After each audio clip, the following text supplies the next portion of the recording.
We get out there in the world, we start our lives, but we end up in debt, a lot of us, because we don't really have all of the tools to actually manage our credit and our finances.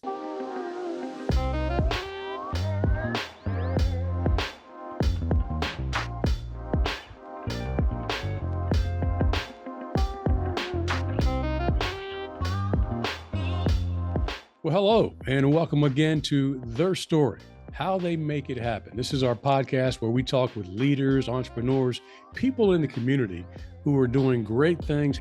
And this week, I got a couple of special guests that I think you're really going to want to listen to what they have to say. And that is Paulette Hopkins and also Mr. Lorenzo Hopkins. They are just amazing people doing so much, helping out in the community. And what they're doing is they are financial coaches. They are people that help people with life insurance, financial literacy, financial planning. And I think it's a topic that you should take the next 25 minutes and listen to exactly what they say, because a lot of us don't do better because we don't know better. And they are here to help and teach us to do better. So Paulette and Lorenzo, hey, welcome to the show. Thank you for having us, Paul. Appreciate you. You're really, you certainly are welcome. Well, listen, Lorenzo, you and Paulette are financial services representatives with a company called Primerica. Talk a little bit about what exactly it is you do. Well, essentially, we help people manage, grow, and protect their money, right? We help them manage through the planning part of it, right? Financial needs analysis, what do you have coming in? What do you have going out? How to do budgeting and all those things. Grow your money through investments, protect your money through income replacement, otherwise known as life insurance. We've seen, if we all know people, if you've been on social media long, you see GoFundMe's all over the place. Yeah. Right? Yeah. When I was growing up, I remember the insurance man would come to my grandmother's house, and my grandmother, everybody little book, and they would sign it, a little bit of money, and this for you this week, and all those things. Those days are not over, but they progressed, right? Because Big Mama and the family were worrying about burial only. What we try to teach is income replacement, which means you may have a $20,000 life policy that's going to bury you, but how is your family going to live after if something happens to you, right? For example, my wife and I, the way our story started was we had our son was born. He'll be 26. He was 25. He'll be 26 this year, and we were robbing Peter to pay Paul. No pun intended. Working hard but you know, it seemed like the more we made, the more we spent. We were counting money coins out of a bank to go get gas to go to work. Right. So Paulette became pregnant with our son. He was born, and we looked at that bundle of joy, and Paulette was like, we had to do something differently. We have someone to think about now. Yeah, I think that was probably the turning point when we realized that we really needed to take control of our finances. And like you said, we do a lot of things based on how we were raised and what we learned and probably what we took away from our parents. We probably observed how our parents did things. Right. And financial literacy isn't really taught in schools. They don't teach it to you, and it's amazing because then, when kids first, they leave high school, they graduate, they go to college. On the college campuses, what are there? There are all these people out there marketing to give them credit cards. And the kids think, oh, this is great. I have this credit card. Free money. Free money. But we kind of miss the part where we kind of teach everyone exactly what it means about your credit score, that credit card, the interest rate. How much are you really paying for what you purchase with that credit card? You really need to really think it through before getting yourself into debt. So, as young people, we get out there in the world, we start our lives, but we end up in debt, a lot of us, because we don't really have all of the tools to actually manage our credit and our finances. So a lot of us learn that the hard way. You get in trouble and then you go, there's got to be a better way to do this, and I don't want to live like this for the rest of my life. But then when you have children, you like, now I have this other person that I'm responsible for. And what we normally think of with finances, a lot of people really think about the here and now. What is it that I need right now? Oh, I need to pay the rent or the mortgage. I need to pay my car payment. I need to pay this credit card bill. They look at it at that sense. What we want people to do is look at it. You have to look at now, but you also need to look at the future. No question. No question. And what does that look like? And we started doing that because we thought about what happens if one of us is removed from this equation. Mm-hmm. Oh, real quick, hold on. One of us passes away.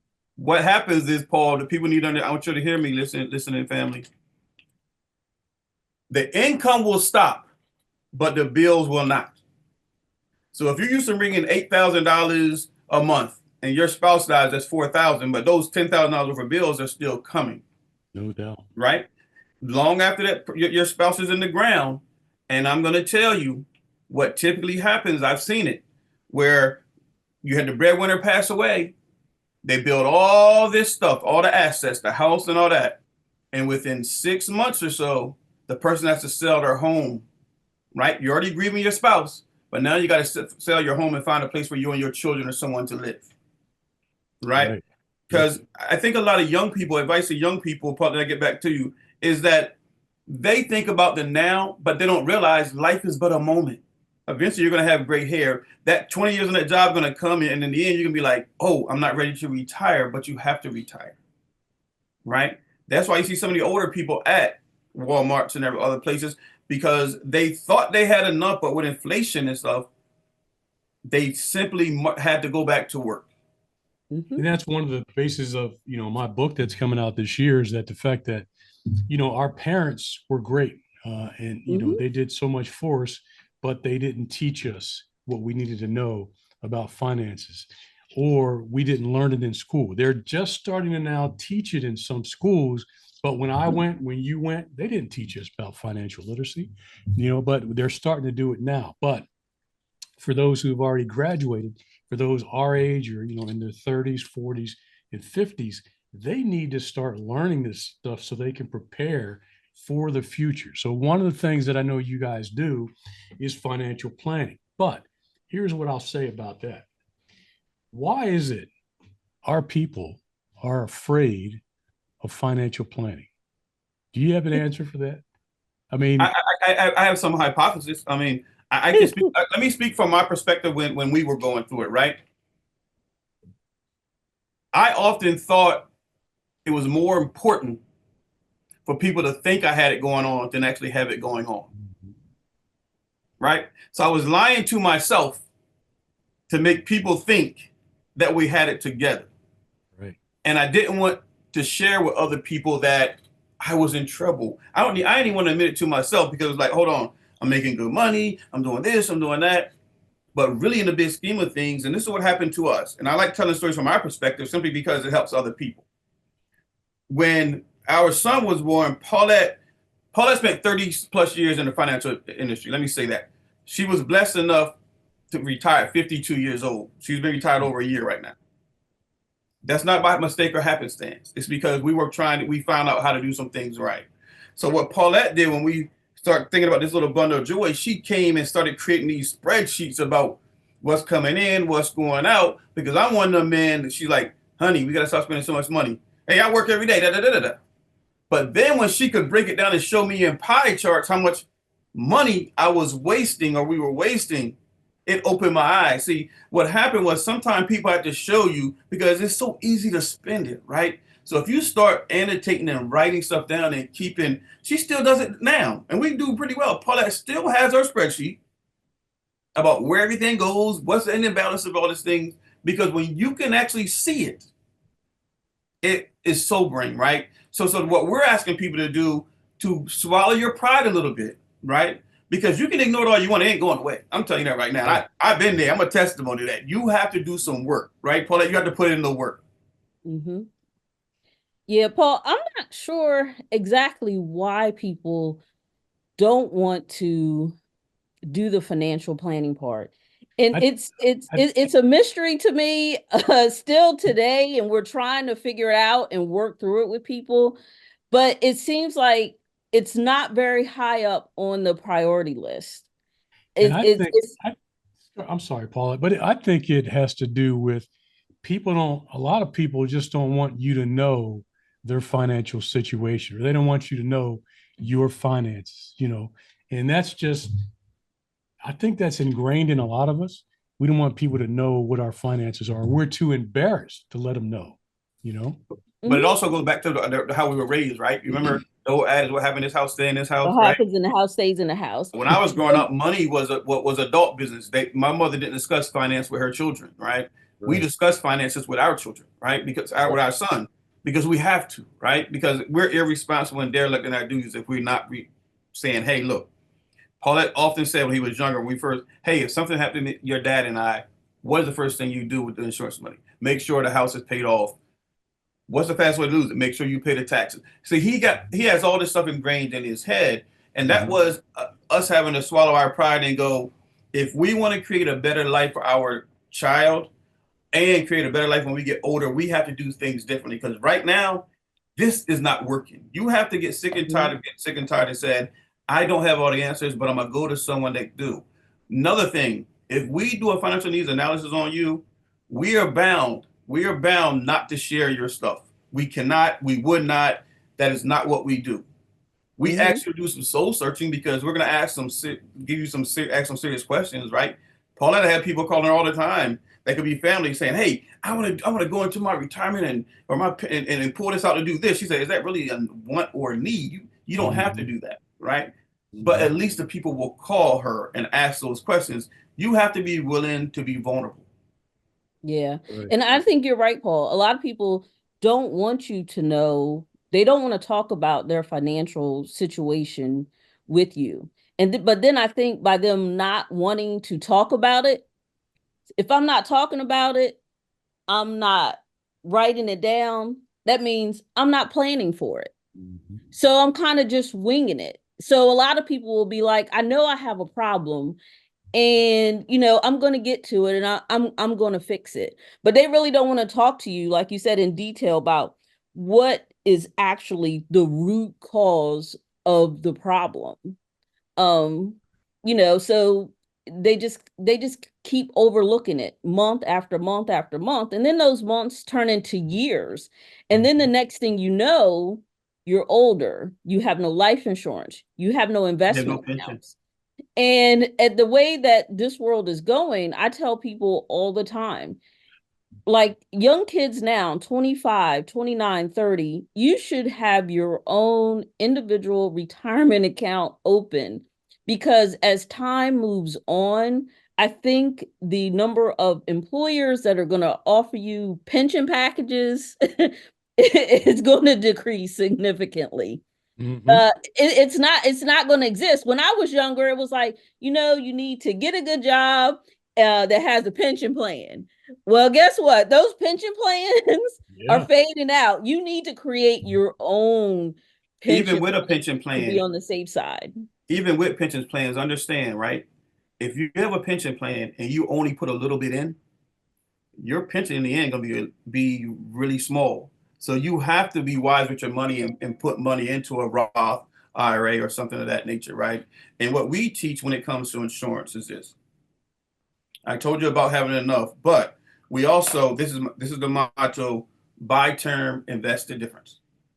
The reason being is this: term says that when you're younger, a lot of life insurance is when you're younger. If you die too soon, your family, your young children's not going to be taken care of, right? Because if you get that 300, 400, $500,000 pop, that is going to take care of. Investments is if you live too long, Lord forbid, if you outlive that pension Yeah. and you're 85 and you can't go to work anymore.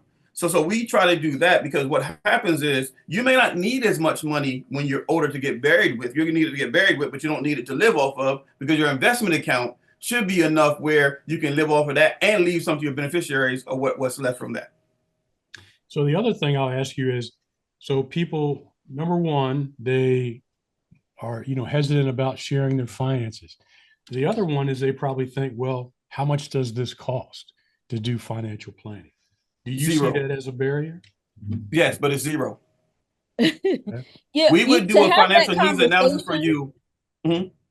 Yep, to have that conversation and do a financial needs analysis isn't going to cost you anything. I mean, really, it's to your advantage because you're going to learn things about your finances and what may be some options that you have for the future. And we talk about the insurance. We deal in term insurance. Mm-hmm. And term insurance, of course, it's term. It's for a certain term of time. So it may Say be if it's for 35 years. 5 years or 10 years or 20 years or 30 years or whatsoever, that you would keep that term. But term insurance is also usually more cost effective on your pocket than whole life insurance. So that's why we tell you to buy term and invest the rest.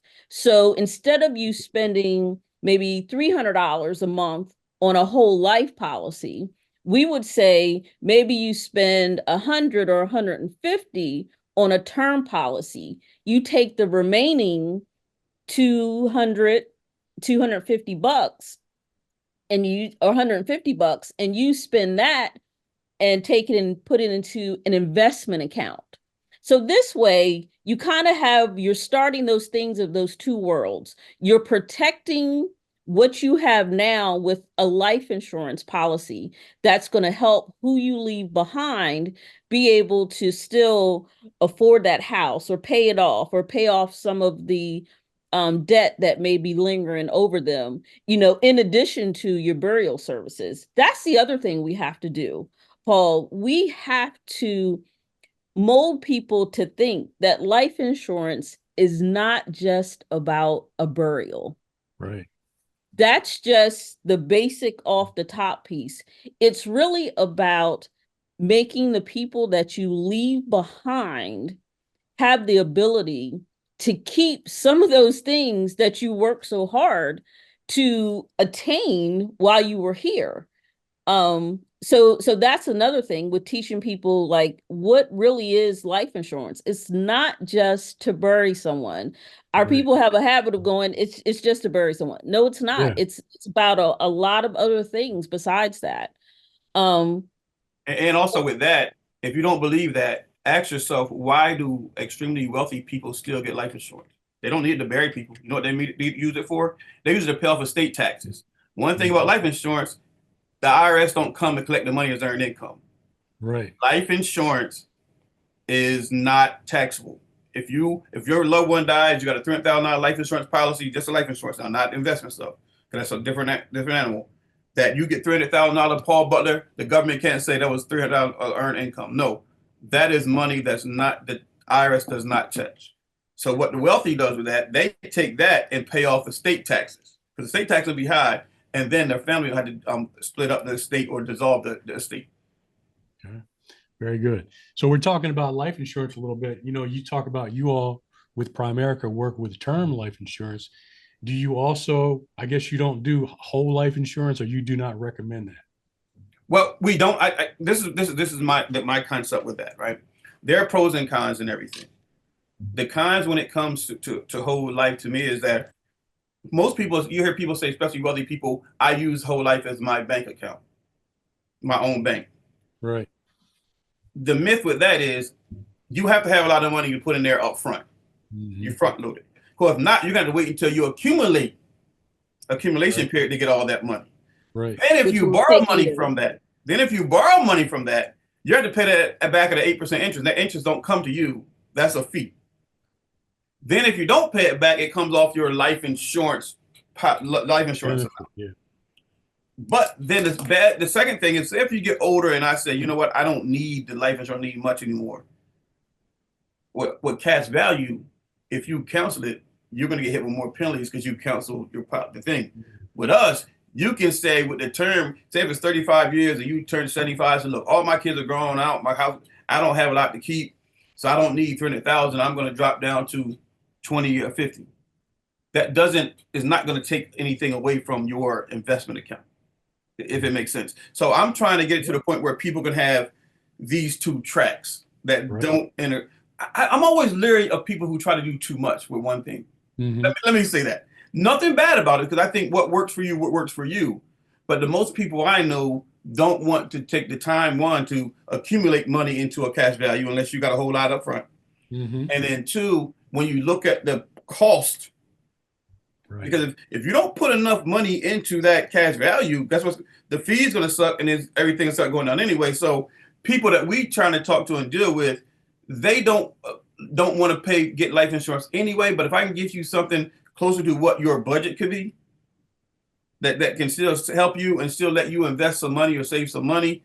Because the way that we were taught is put money in the bank. And Paul, if you look at your statement, the bank said you might see like 0.30, like 30 cent for your interest and return. It ain't a whole lot. Paul, that's I'm being generous when I say that. He's been he's been very generous. Yeah. And so I like this because, you guys are teaching right now. I mean, you're letting people know, because there are a lot of things out there about, investing in whole life insurance and it being your bank.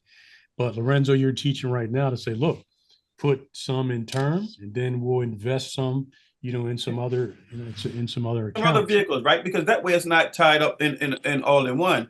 And I know it's great when people say, these celebrities say, I can use my own bank. That's because they put millions of dollars there from the beginning. It's going to take you a while to accumulate that money to be able to use it as your bank, right? I don't want to use it in my bank. I want to use it as when I get to the point when I get old enough and can't work, I want to be able to have some money there to go. That's a sure thing for me. If I live long enough, or if I don't, I can benefit to my children. But every time I talk to people and they say whole life, they're talking about, well, I can borrow my money. Okay. First of all, if I borrow my money, I shouldn't have to pay it back 8% to somebody else. No, not at all. Right? Not at all. And there's probably other vehicles out there that you can use. Yes. Instead of doing a whole life insurance policy to say that you want to have money out there that you can borrow, you can do shorter term investment accounts or something of that nature. That depending on the amount of risk that you're willing to take, could actually, it's going to yield you something higher probably, but also you're not going to have that issue when people say they want to use it to be able to borrow money against it. You kind of miss the part where you have to pay it back, and you have to pay it back with up to an 8% interest attached onto it. So it's kind of those things of where we get into about money and borrowing money and interest rates, and really is it just the best vehicle to use to have something to borrow money against? That's not really why you open the account. You open the account to make sure that there was a safety net for when you were gone. If you borrow all the funds against it and you don't pay it back, and when it's time to settle, the money isn't there, or what you thought would be there isn't there, then what was the whole point of doing it? And the good thing about term, Paul, is we have what we call riders. I know everybody, but we got riders, right? You got a child rider, right? Child rider is that if you have children and they're under 18 years of age, if you got 10 or 15, you can get a term policy and get them on as a rider for one fee. You can have all 15 of them covered for $25,000 each, $15,000, $25,000, whatever the case may be. That's good. Secondly, when you talk about getting sick, we also have what we call terminal illness riders. If you get sick and terminally ill, and the doctors say you're not gonna make it, you can start collecting your money at that time if you have that rider. You don't have to wait until you pass away, because you might need to use that for some hospitalization. You might need it for medication and all those things. These are some of the nuances that why we, one, like the term and invest the rest, because of those reasons. Secondly, we're committed to this thing, Paul, simply because we know where we started. And I believe we are here to serve people. Right. Because serving people pleases God. Let me get off my soapbox. But what happens is a master class today on financial planning and life insurance. And I tell you, I'm glad I had you guys on tonight, because this is something that a lot of our people need to hear. A lot of people, I mean, not just ours, but a lot of people need to hear this because they just don't know because they haven't been taught like we talked about earlier. Know better, you can do better. So let's talk a little bit about this. So what if somebody wants to know their financial situation? They want to get some financial coaching. They want to learn about financial planning. What do? How do they call you? They can reach out to me at 302-632-6752. And I know, Paul, you're in Maryland. We are licensed to service Delaware and Maryland. Okay. Delaware, and then any other state, we can go ahead and get our license into. It's not a big deal to do that. Right. But if you want to give me a call at 302-632-6752, or you can reach us at ljphop@verizon.net, and we will set an appointment up, and we can send out the information you need for financial needs analysis. It's not painful. We don't charge you. We don't bite. We're going to sit down and have a conversation. We're going to write this plan out for you. We'll give you a whole packet with pie charts, and what we call it is building your financial house, right? Mm-hmm. What does your financial house look like? You got to start with a good foundation, right? If your foundation is shady, everything's shady. So you got to know where you are, right? So what we do a financial needs analysis, then we'll go, if you ask most people, what is your financial independence number? They can't tell you. That financial independence number is, what is it that if I decide to stop working today, how much will I need to live comfortably for the rest of my life? And that's based on some of the questions we ask you. What is your debt? Look at your debt stuff. Then we look at how much are you hoping to earn? How much do you need, right? Based on your bills you have, based on your mortgage and all those things. And then the system, we don't just pull out our head. We have a financial needs analysis. We call it financial GPS. And it shoots out that tells us everything we put in. This is what Paul Butler, based on what he wants to do and what he want to keep making in retirement, what is financial independent number? And this is what we need to do to get him there. And that includes income to protection. That includes how much you would need to invest. You may be already on the way, right? Because we take people and put down what they're already going to get a month. You're like, whoa, you don't need to add any more unless you want to, because this is where you are right now. But you don't know unless you ask, unless you have an analysis. Financial needs analysis are completely free. And I know it's when I say free, people are like, what, free? Yes, free. We don't get paid doing financial needs analysis. What we do is, if we get you a policy, the stuff you need, we will earn like that. If we get you an investment account, then we will earn like that. Right. So Paulette, if I call you or I call Lorenzo and say, look, I want a financial analysis, of our family's finances. What does that look like for somebody who calls you and asks for that? What does that financial analysis look like? We can get as detailed as you want to be, because as we know, sometimes people are a little leery about giving the information. Mm-hmm. So, I mean, I've had people who send me their financial documents and say, here it is, you work up the numbers, we'll meet and talk about it.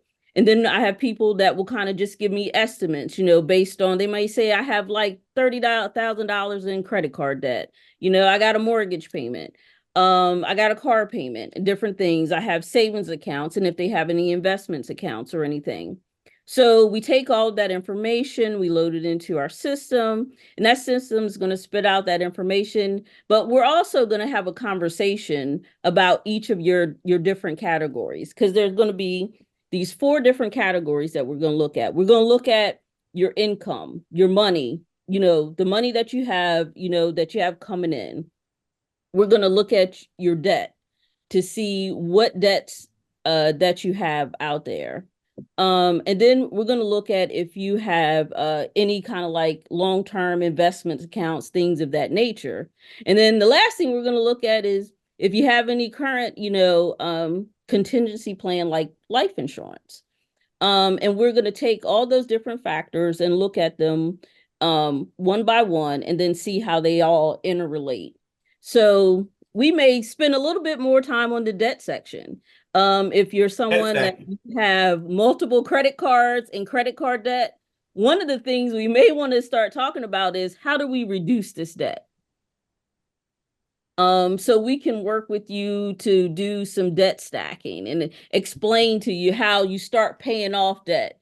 It might not necessarily be the credit card with the highest balance. It may depend on, what's the interest rate on this credit card.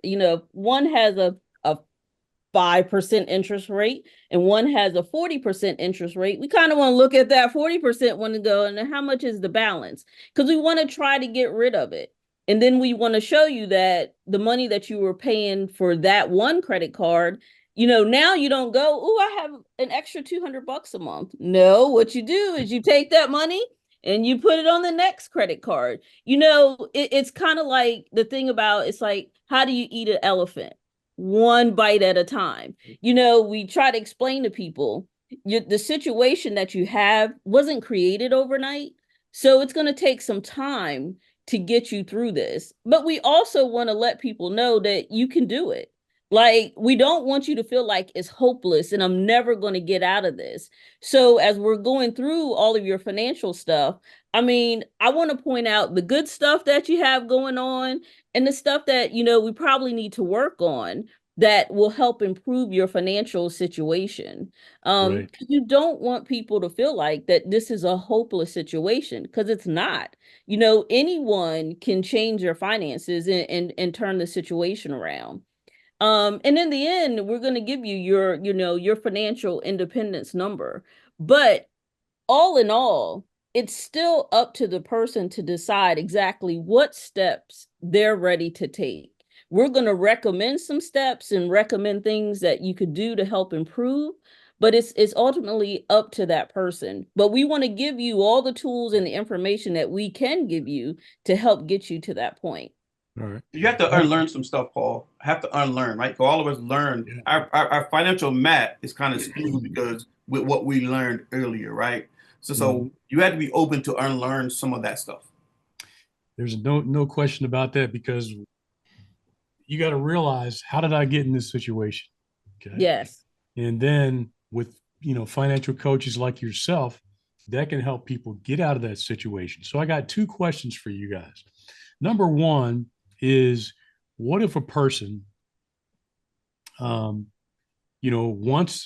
to take advantage of this, but especially the life insurance part of it, but they say, I can't qualify for life insurance. I got pre-existing conditions. What would you say to them about that? But all pre-existing conditions aren't created equal. Let me say that.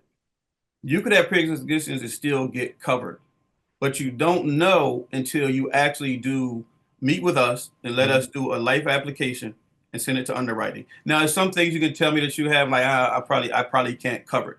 However, we're not one of those people to say, oh, we ain't gonna help you at all, because we also are financial coaches. We can help you trying to find other ways to do it, right? Other ways. But we have to get to the point where, don't think because it may not. For example, hypertension is a pre-existing condition, but as long as you take under 2 or 3 medications, you can still get covered. You get what I'm saying? So it's the nuances in the business that, because we're licensed producers, that we can help you with, that you may think you can't get covered. Yep. Here's the other question. The other question I was going to say to that, Paul, go ahead. The thing is, I think people have to be willing to ask the questions. Like, don't get scared and not ask a question.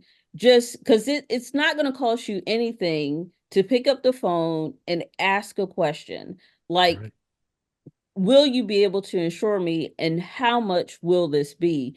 We're going to try to work through every scenario that we can work through with you and give you the different options. And that doesn't mean that the best option would be with us. We want to give you the best option for you and your family. And the other thing I wanted to ask you guys was, a lot of people will say, well, look, I'm already up to my eyeballs in bills. I don't have anything extra. I'm negative cash flow. How can I afford this, term insurance? Two things. Look here, this is the thing.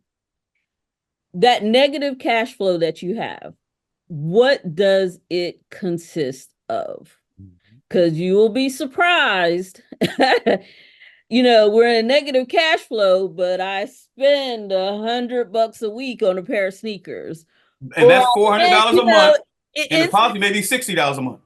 or I go to Starbucks every morning. And that's the importance of doing the financial analysis, because you really want to see, where are you spending your money? And then if you really want to change, you have to implement some kind of mechanism to help you change your spending habits. When we decided we wanted to buy a house, we had to change our spending habits. And we had a quick little thing that we did that was kind of a litmus test. It was like, is it a want or is it a need? So in deciding to save to buy a house and pay off bills, we decided that for a period of time, I think it was like a year or two, we only purchased needs. And we would say it all the time. We'd be in the store and I'd be like, oh my gosh, I really need this pair of boots. He'd be like, is that a need or a want? And you have to go, it's really a want. And that's accountability partner, right? That's what we are too. We're accountability partners. So it's, you want to help people, figure out, where is your money going? Because I guarantee you there are ways that they can cut back and try to get themselves on track. We all do it. We may go, oh man, we go out to dinner 4 times a week. And sometimes people don't realize where their money goes unless you actually start tracking it. Yeah, that's right. And then it starts adding up and you go, I blew $300 on eating out this month. And you can just cut back little things. It doesn't mean that you have to completely get rid of everything, but you may just need to do some small modifications to help get you to a better place. Think about this. If you have a negative cash flow and you just go, well, I have a negative cash flow, I have no money. Unless you change something, that's not going to change. It's so funny because I was just going to say that very same thing. If you don't change, nothing's going to change. Nothing's going to change. And then my question, Paul, will be this to the listening family. I don't think you can afford not to have life insurance. Let's be clear about that, right? Right. Because you're going to leave either someone in serious debt or you're going to leave your family struggling, right? The vast majority of families in this country are living paycheck to paycheck. Removing one of those paychecks because someone passes away, the breadwinner or someone that contributes money financially heavily to your household, it's going to devastate somebody if you're not prepared. That's right. My job as a man, when I took Paulette as a wife almost 30 years ago, even in death, I got to make sure that they're taken care of because that's the promise I made, right? So I have to make sure that I have things in place. So if something happens to Lorenzo Hopkins that is unfair and selfish of me, for them to have to struggle, when I know that when I leave here is up to God and not up to me. I think sometimes we get so arrogant that I'll do it the next time. I'll do it when I get 40. I do it when I get 50. Last time I checked the obituaries, people leave here at 25, 30, 15, 16. So we have to get to the point where we have to make this more of a priority, right? Because nothing's going to change unless you do. Yep. You also you cannot afford to not plan for the future. So last question for you guys before I let you go. You guys have been great. This has been a great financial lesson. I could have you on for another 30 minutes, and learn so much more about financial planning, financial literacy, life insurance, because this has been great. I think a lot of people who watch this are going to learn a lot, and I know a lot are going to call you and contact you because I'm going to put your information up on the screen. One more thing, real quick. If you want us to come out to your church or your house or your civic organization to do presentations, we do that also at no cost. We just want to get butts in seats, let people know what's out there, put people on the map to financial independence, roadmap to financial independence. And as business owners, you guys also help people get started in your business, in your company. Is that right? We do. Yes, we do. We do. So if you're looking for an extra side hustle, an extra income, Paulette and Lorenzo can help you guys with that as well. Yeah, you're looking for something without getting a student loan and getting a student debt. We certainly don't charge that stuff, and you can get licensed. You can get we can help work with you to get your life producer license, and you get your investment license. It's just a great opportunity that we fell in love with because it gives us an opportunity, one, to use our skill set and give back what we learned, but also allows us to help the community, the vulnerable among us, Right. To understand and grow this thing. Our goal and vision is to limit or minimize the wealth gap, right? To create more financially independent families. I'm selfish with this thing, Paul, real quick, because my career up to this point has been in law enforcement, the federal side. And I can tell you there's an intersectionality between poverty and violent crime. Mm-hmm. Yep. I believe If I it. get in that, Paul, we can make it happen. That's my goal. My goal is to change lives, man. Yep. Hey, We will that's what we're also here to send do. you, Paul, our link to our landing page. Please Because do. that way, if someone, doesn't feel comfortable calling us and they kind of just want to look around and How money see, works is called. yep, what we have to offer, they can also go to our landing page, and they'll be able to go in and they can videos communicate with us through the page. If they don't feel comfortable calling us, that's another way to be able to get in touch with us and to see what we have out there. Right there on the screen. So they'll be able to contact you guys. Hey, once again, thank you very much. Appreciate your time. This has been a master class on financial planning and financial literacy and also about life insurance. Paulette and Lorenzo, hey, happy New Year 2025 and continued success and continue your mission of helping other people. Really appreciate it. Thank you, Paul. We appreciate you, brother. Have a good one. All right. Thank you, Paul.